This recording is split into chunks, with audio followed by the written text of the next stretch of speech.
இருளில் பலியாகும் மனிதர்கள், நடுக்கத்தில் மலை கிராமம். எல்லாத்தோடையும் இதுல முக்கியமான விஷயம் ஒண்ணு இருக்கு சார். இருட்டு. நாம நினைச்சதோட பெருசா ஏதோ நடக்குது போல இருக்கு. மிரட்டப்படும் போலீஸ் அதிகாரியின் குடும்பம்.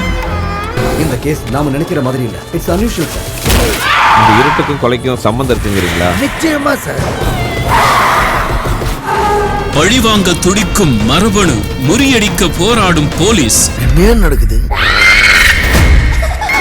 நினைக்கிற மாதிரி சிலா மனித பிறவியா இல்ல. திகில் நிறைந்த யுத்தத்தில் வெல்லப் போவது யார்? சுந்தர் சி சாக்ஷி நடித்த இருட்டு இன்று இரவு 7 மணிக்கு.